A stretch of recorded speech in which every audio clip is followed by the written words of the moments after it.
right, I'm going to introduce everybody quickly and then get out of the way. So sitting right here is Lisa Ellman.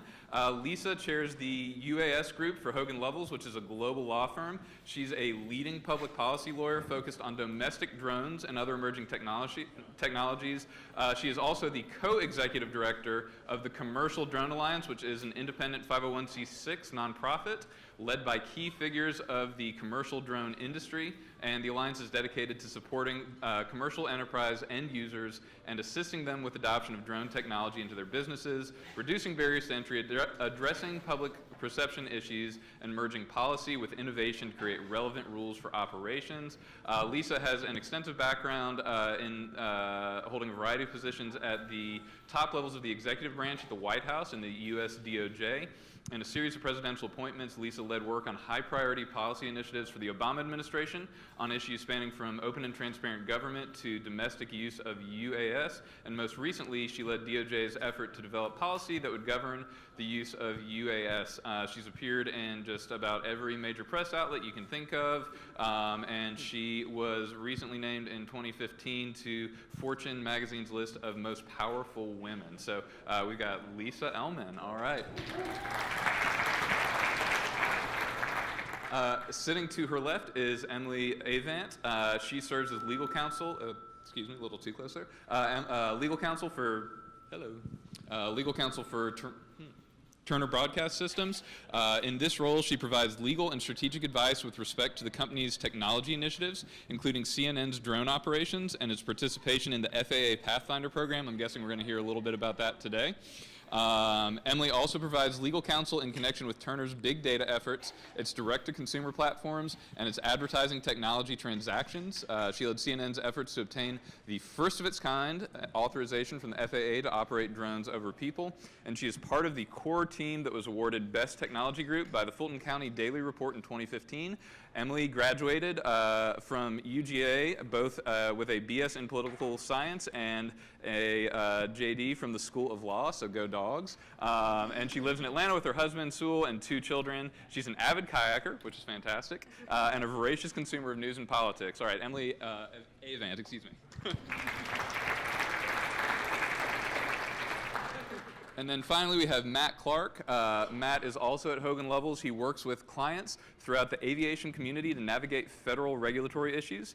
He also provides transactional diligence and advocates for clients before courts and federal agencies.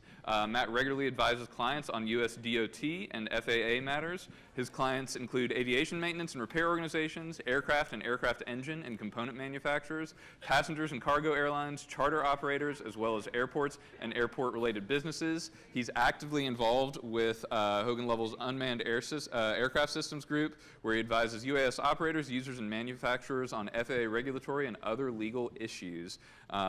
Before joining Hogan Lovells, Matt was an associate at several other large global law firms where he concentrated on aviation regulatory and civil litigation matters, including work with UAS industry clients. All right, Matt Clarke. All right, and with that, I'm going to turn it over to our panelists. Here you guys go. Great. Thank you so much, John. Is this working? Can you guys hear me okay? No. A little quiet. Is that better? No. You want to switch?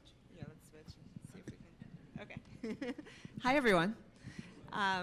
Thank you so much for having us. Thank you, John, for that wonderful introduction. And it's so wonderful to be here at the Georgia Drone Summit. How's it going so far? Excellent. Hats off to the organizers for organizing this first-of-its-kind, very successful event here in Athens. It's my first time in Athens. Wonderful to be here. You have a beautiful town. It's great to be here at University of Georgia. Now, we want this to be a conversation where I know that you guys have had the last day and a half of programming around all the amazing uses of drones. We're going to talk some about that, of course, with Emily at CNN. We're also going to provide a very basic, kind of 30,000-foot high-level overview of the whole policy framework around commercial drones and domestic drones, I would say, generally. Let me just ask, just so we can get a sense of who is here in this room. How many of you are actually involved with a drone-related company or business? Okay, great. So many of you. Do we have any hobbyists here in the room? Okay, a few. Students? Okay, Excellent. Okay, good.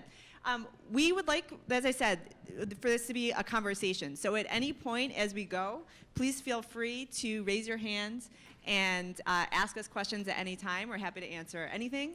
Spend more time doing a deeper dive where you guys are interested, and go ahead and get started from there. Dawn of the drones. Obviously, whenever I tell people that I lead a drones practice in private practice, people say, wait, what? There is such a thing. There's a legal drones practice. And yeah, the industry has grown so much just in the last few years, and it's so exciting to think about where we have to come. Like I said, we're going to give a very high-level overview. I know you all know what a drone is, so we're not going to spend a lot of time on this slide, but I just want to convey the point that that drone law generally is premised on not on a risk-based analysis, but an intent analysis. So, what is a drone? What is regulated by the FAA, the Federal Aviation Administration? And you see there that red, very, very small toy. Any vehicle that's remotely piloted essentially is a drone. That includes small things that you might consider a toy. So I get the question all the time from companies wondering if my employees want to be able to use their toy drone for business purposes. We assume that that's fine. They're just a hobbyist. Well, actually, if you're using even a small toy for business purposes, then that would fall into the commercial drone scheme or framework. So the key to keep in mind is that it can be anything from a very small toy to obviously much larger vehicles. Our focus is on drones 55 pounds or less.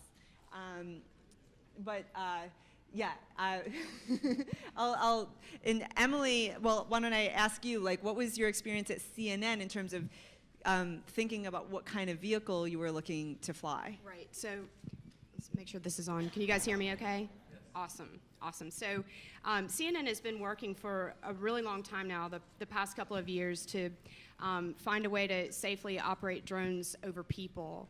And as of a couple of years ago, there really weren't any rules as to how you could safely operate drones over people. So I've been working with Lisa and Matt to kind of figure out how to demonstrate to the FAA that CNN can do this safely and propose the right vehicle to the FAA in terms of, what would be most safely operated. When we first started out, we thought about perhaps using what's called a photokite, which is a tethered drone. It's a drone that's a quadcopter that's basically attached with a tether. It looks like a kite. That's why it's obviously called the photokite. And we thought at first maybe we can get away with operating this drone without falling under the rules falling under the regulations for drones by saying that it's not actually a drone. Maybe we can argue that it's a moored balloon or a kite. So Matt and I looked into this, and we did a lot of research, and the short answer is after about, $8,000 in legal fees and a week or so of work, a photokite that is tethered, a drone that is tethered, is not a kite, it is not a balloon, it is in fact a drone. So I can save you all a lot of money. You guys can just go ahead, rest assured that anything that looks like a drone is probably a drone. And here's where it gets confusing. Because of that, the photokite, just like all other very small drones, are regulated as aircraft. A drone is considered an aircraft under the law. And this leads to a lot of unintended and quite absurd consequences, as we'll see as we go along. But when we hear that the commercial drone industry is constantly asking for more regulations, it's because we're looking to peel back the very burdensome regulations that regulate, for example, a manned aircraft, a 747, for example, because those rules actually right now, unless peeled back by regulation, would apply to very small drones. And so that's kind of generally why we're always asking for more regulation. We'll get into that in a bit. So obviously, there's lots of different use cases, which I'm sure you've heard about this week. Everyone from public safety, the technologies move forward so quickly in all different kinds of industries, from agriculture to industrial inspections and energy and public safety and education and everything in between. Companies are very eager to be able to use drones. Here's a pretty neat video, if we can get it to play. Well, when you see images like this, you can see the craters caused and simply how homes, ordinary life, have been destroyed by those consistent airstrikes you could so easily see. But it's only the drone's eye view that really opens up that level of damage. So that's video that CNN captured in Kobani, Syria, and obviously you can see that only the drone was able to show the extent of the devastation in that area, and I found that video to be really compelling when I first saw it. Yeah. And it's all about the data and not about the drone. So Emily, do you want to just talk a little bit from the CNN perspective when you want to go out there and capture images? Why do you want to use drone? Yeah, I mean, the beauty of the drone is that a number of things. I mean, first of all, it's safer. Safety is our #1 priority when we're operating drones at CNN. And obviously, if you're talking about operating, or if you're talking about aerial video being captured via helicopter, there's a lot more risk involved, especially when it comes to covering news events that are already dangerous, like fires and hurricanes. So drones have the benefit of allowing us to capture that amazing video without running that safety risk. And to that end, drone footage is, to me, infinitely more beautiful than footage that we can capture in a helicopter. It's smooth. It's just really, it's lovely to look at. I guess as an aside, it's also cheaper. Frankly, like it's thousands of dollars to engage a helicopter operator to go capture footage that we can get much more cheaply using our staff pilots and our own drones. So because of all this, the industry has grown quickly, and there's lots of different estimates of potential market growth and economic benefits and jobs created out there. They're all large. But the key point here is that we need regulations and policy to keep up. As is so often the case with emerging technologies, the technology has just moved more quickly than the policy making, and the policy has somewhat lagged behind innovation in the space. This isn't unique to drones, but we're definitely feeling it very acutely here in this industry. Every day is a new day in the world of drone policy and law. Over the last, I'll just kind of give a very brief overview. I would describe the policy issues, to fall into one of 3 buckets: security, privacy, and safety. And up until this year, the federal government was really most focused on safety issues, and we're going to talk a lot about that with regard to Part 107 and what the FAA perspective is around drones. But this year, the federal government has been very focused on security issues. I would call it the year of drone security. We're going to talk about that. But over the last few years, there's really been, I'm not going to go through every item on this list. We're going to talk about them, but I'll just mention like the registration, for example. Back in 2015, when holiday time came around, the FAA and DOT, given lots of near misses and wanting increased accountability and ability to enforce the laws and rules that are on the books, implemented a registration rule.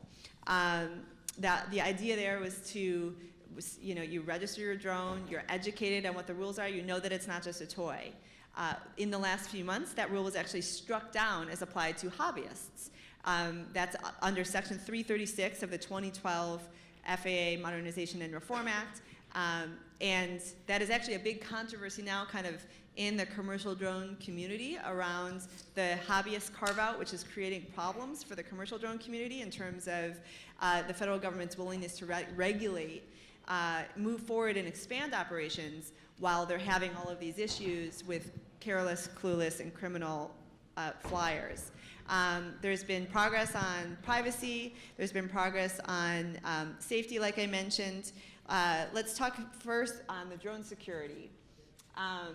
So this, at the end of last year, in December or so, the FAA was looking to issue a rule around operations over people, to broadly authorize operations of drones over people and expand this beyond what Part 107 first allowed in the fall of last year. And as it was going through the interagency process, the National Security Agency spoke up and said, DOJ, DHS, DOD, and said, wait a second, before expanding operations, we're having problems enforcing the laws and rules that are on the books. We're worried about how do we even identify bad actors out there. And so at that point, there essentially was created 2 work streams in the federal government. First, they put a stop to any new expanded operations and new rulemakings. And then they started to look into, well, how do we remotely identify rogue drones? How do I know that a drone is flying out there in the courtyard? How do I know if it's a CNN drone or someone else's drone? And then how does the federal government, state and local governments, prisons, and other entities get the ability to use counter-drone technology or mitigate potential drone threats? So there are these 2 work streams in the federal government that are moving forward right now, and we need to make progress on these 2 questions before we'll see any substantial new expanded operations through rulemakings.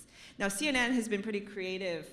Obviously, security is part of what you guys think about. Can you talk a little bit, Emily, about what you guys do in thinking about security issues? Sure, and not sure if I should share this or not, given that I am on camera, but I'll share a funny anecdote about CNN and its experiences with security. So when we first started operating drones for news gathering, we wanted to do something really special. So we decided we would film the Oklahoma City Memorial during the 25th anniversary of the bombing. And we wanted to be very careful. We wanted to make sure everybody knew that we were there. So we called every entity that we could think of. We called the city police. We called the operators of the memorial. We called everyone. We called, we got a parade permit because it was the closest thing that we could think of that would enable us to operate there. And we sent our pilots out. Unfortunately, the one group that we did not think to call was the Department of Homeland Security. And unfortunately, they have an office right around the corner from the memorial. So we get there, and there are apparently there are 2 big monoliths and maybe like a reflecting pool or something in the middle. And out of a movie, basically, we see these big burly guys that are heavily armed come around the monoliths and approach us, wanting to know who we were, right? So to Lisa's point, the number one thing that law enforcement wants to know is, who are you? You know, do you have the right to be here? So as a result of that, what we started doing is identifying ourselves as clearly as possible to people that are present, so that they know that it's a responsible operator. And we don't have anything high tech. There are a lot of high tech security solutions that I think are being developed right now, but ours is not. So I'll ask Matt to maybe play Vanna White for a second so I can show you what we do to demonstrate who we are. So our pilots wear these very lovely chartreuse t-shirts. So everyone knows that we are CNN, and when we call ahead of time, we call everyone around, and next time I'm sure we'll call Department of Homeland Security. But we tell them we're gonna be wearing these yellow t-shirts. And for now, until we develop a more sophisticated way to identify ourselves, this is kind of it. I know that there's been technology that's been discussed where we'll be able to one day, take our phones and then kind of look, shoot it towards a drone and determine that this is CNN's drone. But until we have that and it's universally adopted by our industry, we have to deal with these kind of low-tech solutions. And so far, this has worked pretty well for us. Great. Well, it's very creative, and let me just say, so in May of this year, with the goal of it's essentially determining how do we remotely identify UAS, the FAA established an aviation rulemaking committee known as an ARC that asked 2 questions. It consisted of law enforcement, industry, the hobbyist community, and others. And essentially, it asked, number 1, what does law enforcement need? So in your example, Emily, law enforcement needed to know that you were a valid, essentially a trusted operator. They want to understand, they're worried about careless, clueless, and criminal. Careless, someone who flies their drone. I don't know if you guys saw recently, there was a drone that landed in the Padres stadium. Luckily, it landed on a seat, not a person. It actually landed in between 2 people. It could have been a disaster, but they're worried about careless people like that who are flying their drone and don't think about the fact that, oops, I'm about to fly over Padres stadium. That's really cool. Well, not so much. They're worried about the clueless, again, folks who don't know what the rules are or simply don't care. And then, of course, they're worried about criminal. I don't know that remote identification technology is going to, a criminal is going to want to do bad things regardless of what the rules are. But it at least helps identify the good actors so that we can weed out who the bad actors are. So first they asked, what are law enforcement needs? And then second, they asked, what are some technology solutions to the remote identification problem?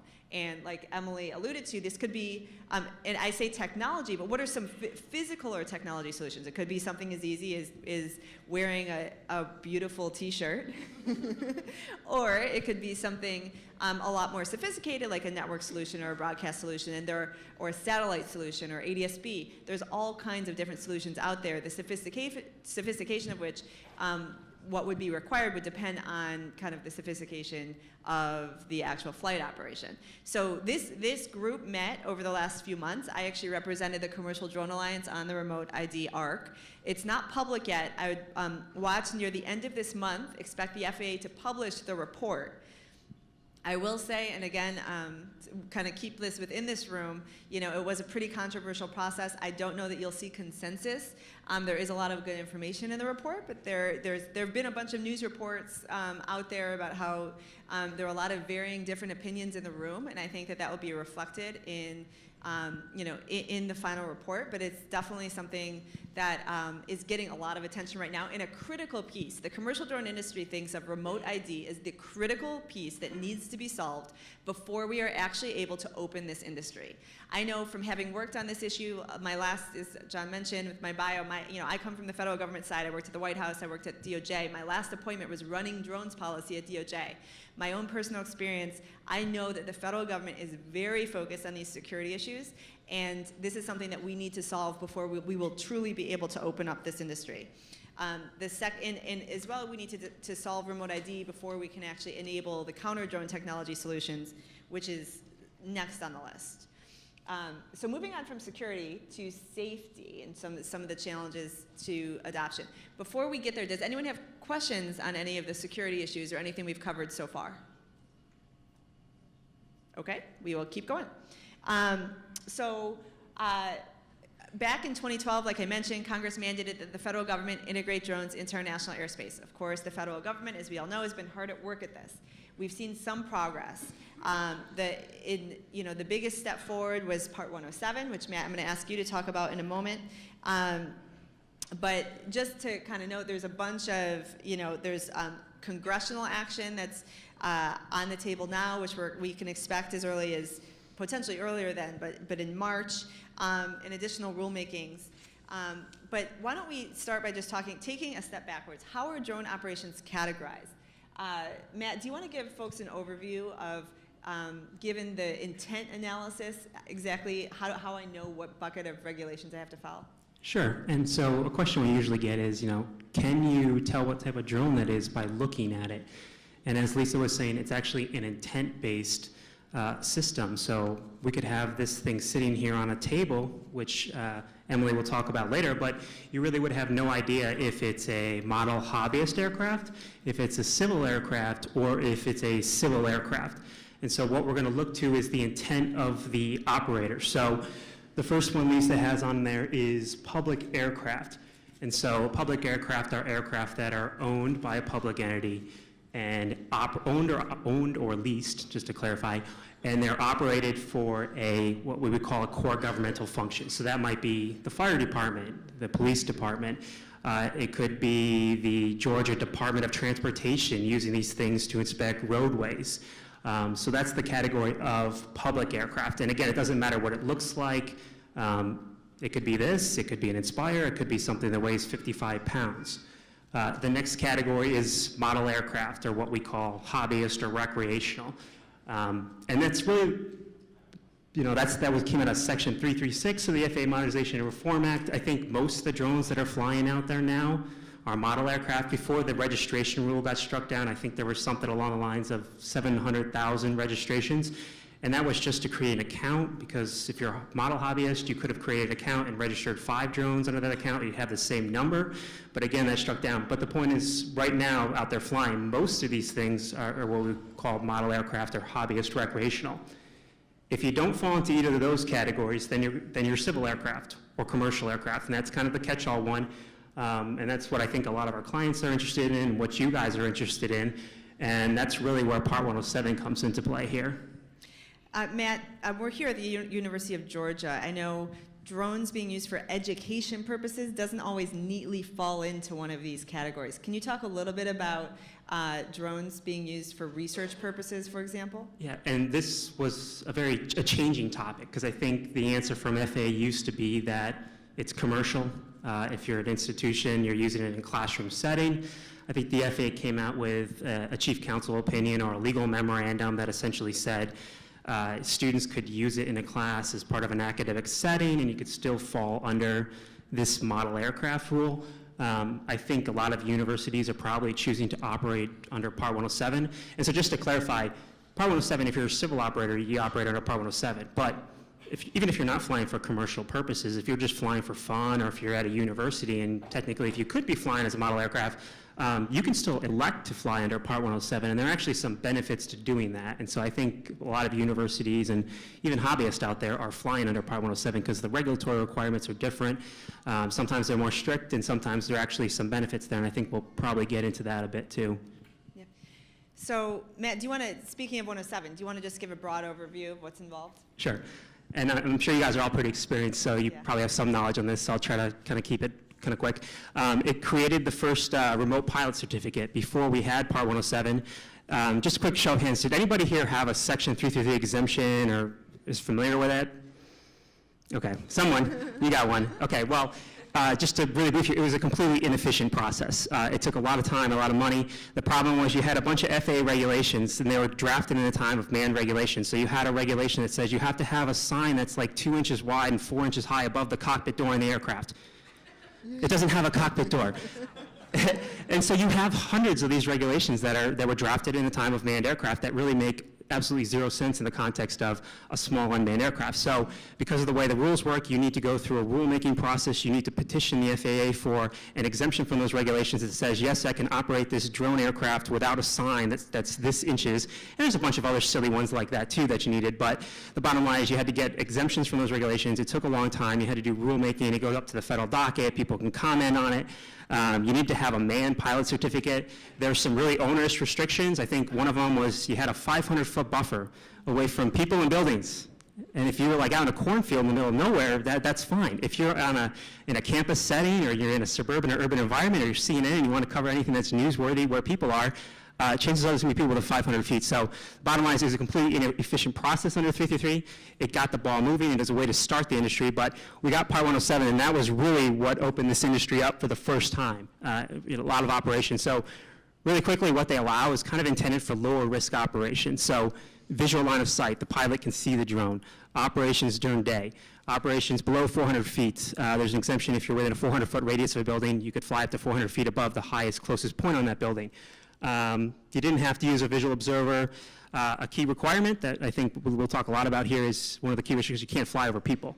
And that's a big restriction for a lot of entities, particularly companies that are operating in suburban and urban environments, media and news gathering. But even if you're a company doing infrastructure inspection, or you're flying and there's plant personnel on the ground, it's a big deal.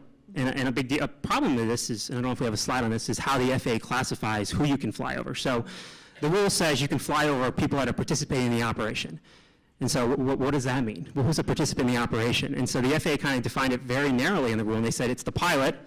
You might have a visual observer, someone who's not the pilot, but they're watching the drone. You might have security personnel that are there to keep other people away. You might have a camera, a sensor operator, and that's it. Your employees, if you're at CNN and your news broadcaster, Anderson Cooper standing there, I think most people say he's involved with the operation of CNN, but from the FAA's perspective, he's a non-participant. You can't fly the drone over him unless you get a waiver. And so I think we'll probably talk a little bit about that too, but it's waivable, and a lot of the other things are waivable, and that's what we do with a lot of our clients, and that's what we spent the last few years doing with Pathfinder, is pursuing waivers. Yeah. And just to give kind of, a very brief explanation of Part 107, what the FAA is worried about is they're worried that a drone is going to fall out of the sky or fly away at any time, right? So that explains part 107. They're worried that it's going to fall out of the sky, therefore you can't fly directly over people. They're worried it's going to fly away, therefore you have to keep it within visual line of sight, just in case so that you know whether you need to communicate with air traffic control, for example, especially in the vicinity of an airport.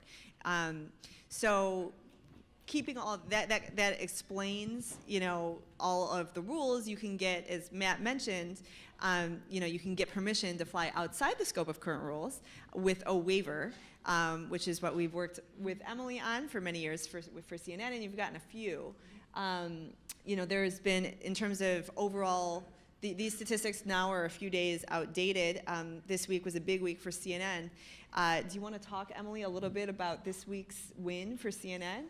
Yeah, so this week we received big news. We got a waiver from the FAA to operate a drone called the Snap. This is the Snap over people up to an altitude of 150 feet above ground level. And that was a really big deal for the industry. It's the first waiver to have been granted of its kind. Like Lisa said, it's been 2.5 years in the making, and we started out proposing to the FAA that we fly a completely different type of drone over people. I mentioned earlier the photokite, the tethered drone. That was what we originally proposed to the FAA that we used to operate over people, and we thought that they would like it because, as Lisa mentioned, the FAA is concerned that the drone's going to get away from the operator. And so this one, the photokite's on a tether. It can't go anywhere. It's literally just goes up and down. So we proposed that we fly that over people and spent quite a bit of time, maybe a year even, trying to convince the FAA that that was a safe drone to operate over people. And after a very, very long process and lots of testing, which maybe we'll see in a minute, the FAA did give us a waiver to operate the photokite over people, but the issue was the restrictions that applied. The main restriction that applied was an altitude restriction that said that we can only operate the photokite 21 feet in the air. So, right. So that the funny part about that is that we have a minimum operating altitude at CNN of 16 feet, and that's because we don't want someone to throw a beer bottle or a rock at the drone, or try to grab the tether, and so we considered a safety issue to operate the drone too low to the ground. So when you consider the minimum operating altitude of 16 feet and the maximum of 21 feet that the FAA gave us, that left us a 5-foot operating pocket, which means that after, no offense, like the tens of thousands of dollars that we spent with our lovely lawyers at Hogan, we were able to go up and down 5 feet with our photokite. So it was a symbolic win in the sense that we're, the FAA wanted to demonstrate its progress, but we all knew, the FAA knew, CNN, we all knew that there was more to be done. So as soon as we got that waiver for the photokite, we immediately got back on the phone with the FAA and said, okay, what can we do? We know there's room for improvement. And the FAA said something that I thought was really noteworthy. One of the guys said, well, maybe the photokite isn't the right type of drone. Maybe this isn't the right type of drone for operating over people. Maybe you guys should go back to the drawing board and find something completely different. And then he said something weird. He said, is there a such thing as a squishy drone? And we said, what? No, Nerf does not, to my knowledge, manufacture a line of drones. But that just kind of stuck with us, I think. We thought, is there something out there that we could find that's different? So we scoured the marketplace. At that point, we went and tried to find something that looked different and would be a dramatic change from what we had previously proposed with the photokite, which had exposed propellers and was just kind of a traditional quadcopter. And what we found was this guy. And I'm going to try to do this and kind of hold my mic at the same time, but yeah, Vanna over here will show you. So as you can see, this drone comes apart. It's frangible, which means it's meant to come apart. It's held together with magnets. And so if it hits the ground, the idea is that it falls apart, and that's safer because the energy dissipates when it hits whatever it hits. Another thing you'll see about this drone is that it's got deformable parts. It's not squishy, but it's also not, it doesn't have hard parts. And You can see there are no hard edges. Like even the battery pack has rounded edges. And the blades are obviously enclosed, and it weighs 1.37 pounds. We were super pumped when we saw this, and we thought, gosh, this is the type of thing that the FAA is looking for. So we brought this to the FAA, and they seem very enthusiastic about it. We've run tests. This is probably a year or so in the making, but the result of it was a waiver that was very meaningful. So we went from a 21-foot waiver with the photo kite to 150 feet with the snap. So it's a huge win for the industry, and the beauty of it is that we've created a framework that we think other people can follow to get a similar waiver. Because CNN has been part of this program and this working relationship with the FAA. Because yes, it benefits CNN, but more important, we've been working with them to find a way to operate over people so that others can benefit from the hard work that we've done. The FAA applied a completely different framework in analyzing whether this drone is safe to operate over people. Before we applied for the waiver for the Snap drone, the FAA was sort of looking at it, and as I understand it, from kind of a worst case scenario perspective. So they would say, what if this drone were to fall out of the sky, there's a catastrophic event, it hits the building just so, then falls at just the wrong angle and hits the person squarely on the head, and then looking at it in terms of what bad things will happen. And that doesn't make sense for an operator like CNN.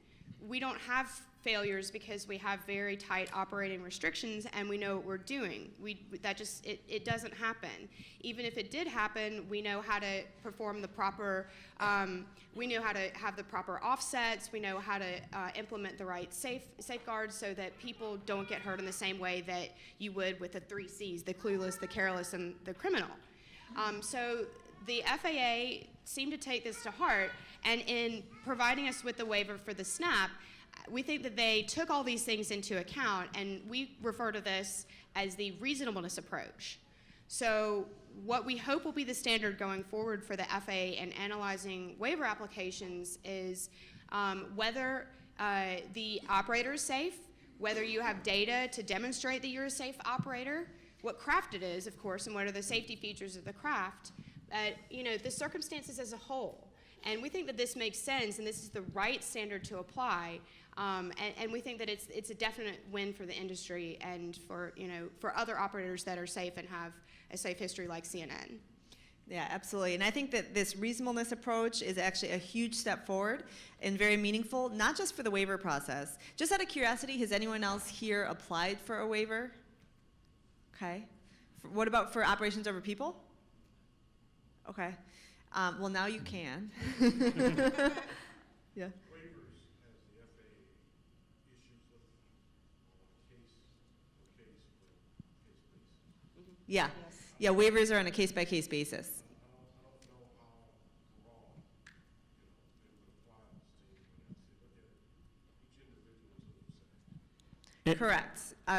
You do need to make the safety case, right? You have to, the other thing is, and what we're sharing here is a lot more information than anyone else in the world frankly knows right now about CNN's waiver. It's not public information. So with the 333 exemption, they actually posted things for notice and comment. With the waiver system, it's actually, none of it's public. You can see the final waiver that comes back from FAA, but you don't see all of the documentation that went into the application. You don't see the risk assessment, you don't see the safety case, the CONOPS, the operations manual, the actual application itself.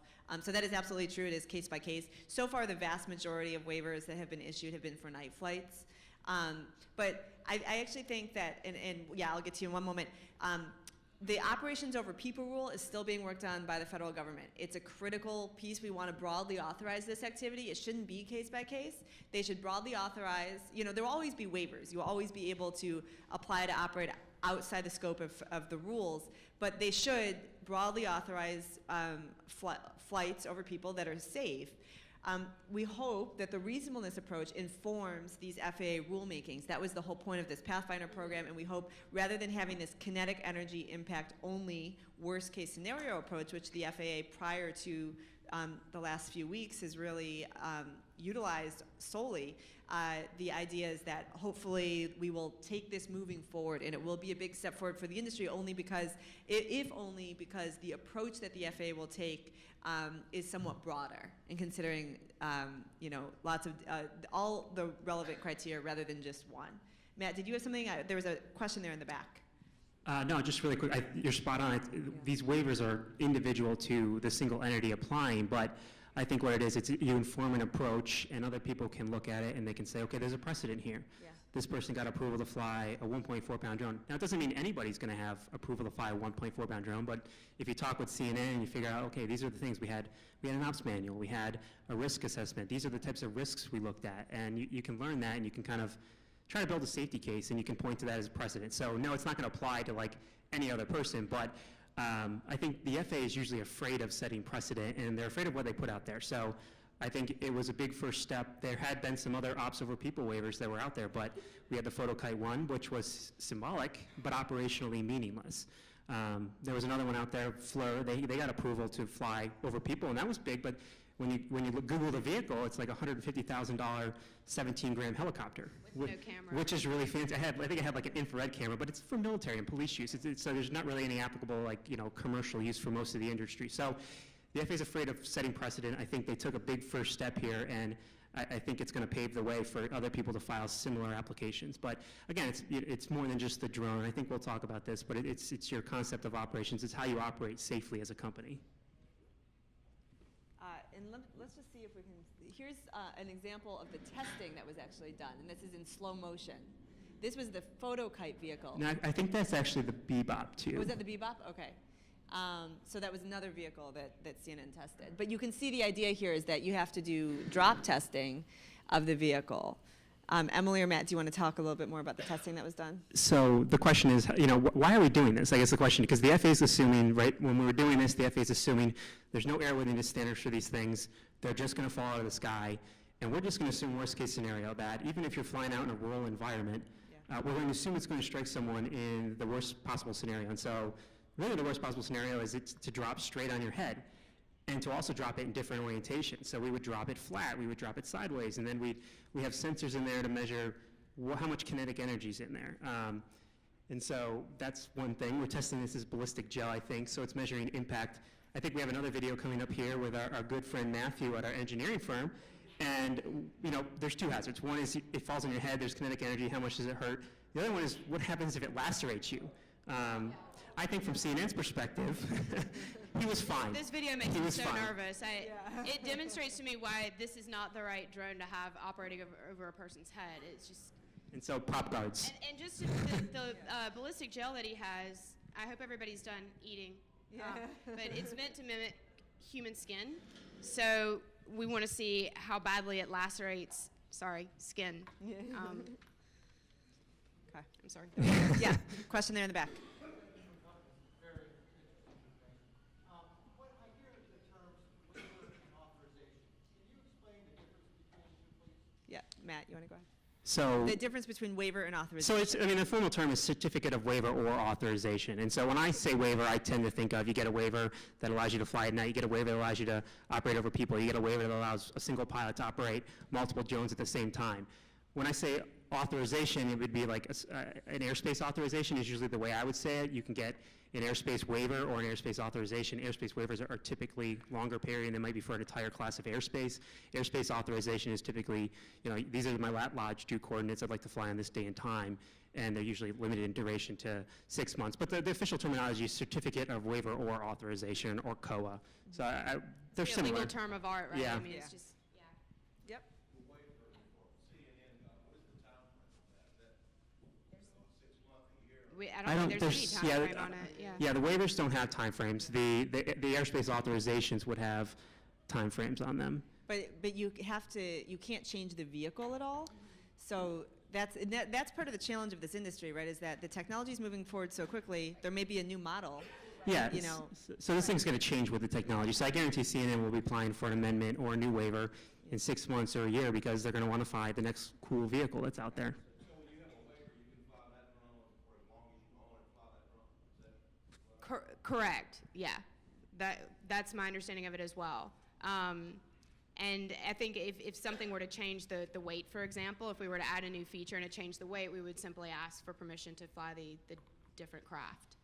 With the And what the FAA would probably ask for is, okay, we did testing on this vehicle, we know how it typically falls, we know what the kinetic energy transfer is.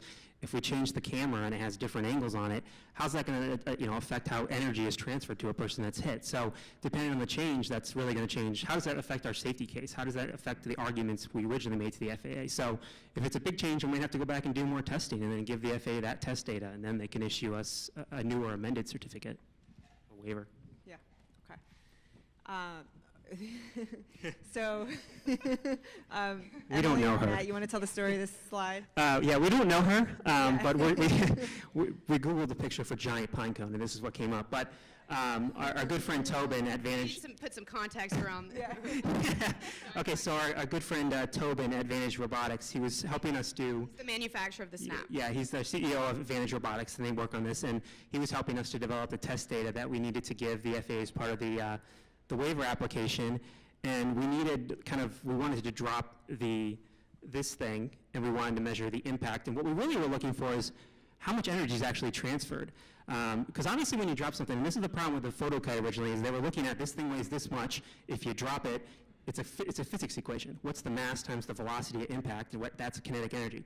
But really, there's been a lot of data that came out of, like, I think Virginia Tech had a test report came out. They were looking at human impact severity collision studies, and it really showed that that's a poor way of looking at risk, because most of the energy is not transferred. You lose energy when it breaks apart. You lose energy when it rotates. You lose energy when it doesn't strike you 100% head on, which is probably not most of the time. So Tobin needed a control. So he needed to drop other things like a brick or a giant pine cone that weighed exactly 1.42 pounds, because we wanted to say, we can put in our waiver application all we want, that this thing's flexible and it bends, and to most people that's common sense. Yeah, that's safer than dropping a brick on someone's head. But how do you show that? How do you show that in test data? And so you have to have some sort of control, and apparently Tobin out in Washington has giant trees with giant pine cones. And He dropped a 1.37 pounds. He found one that weighed exactly 1.37 pounds, and so he did a test on that. We measured how much kinetic energy transferred to, like, gel or whatever he was dropping it on when it hit. And so we were able to show that, yeah, that's a lot of kinetic energy, but when you drop this drone that weighs the same amount, it's significantly less. And I think it was 20% the rate. So then we can say, okay, the kinetic energy transfer is less. So what does that mean in terms of safety? It means if it hits you on the head, it's probably less likely to cause injury. And that's really what we're trying to demonstrate here, that it's safe to operate over people, and it's not going to cause what I think the FAA would call it ASI level 3 injury, less than a 1% chance of causing ASI level 3 injury. Great. Fine. Okay. So some of the other obviously very popular waivers, flights at night, one pilot operating multiple aircraft. This is something that the FAA doesn't understand very well, because it's always see and avoid, one pilot being able to see and avoid other aircraft. Obviously the future of drones is fully automated, which they really don't understand at this point. That's where the technology is going.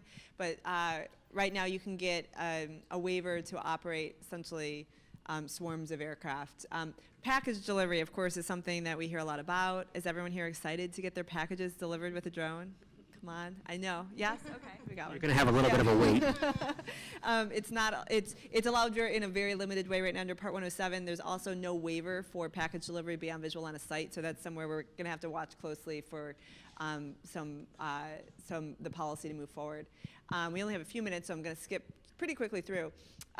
Other general kind of policies that affect our policy framework for commercial drones. The Trump administration has a 2-for-1 executive order, essentially put a stop to new rulemakings under the assumption that rulemakings generally are bad for the economy. Well, in our case, we actually want more rules.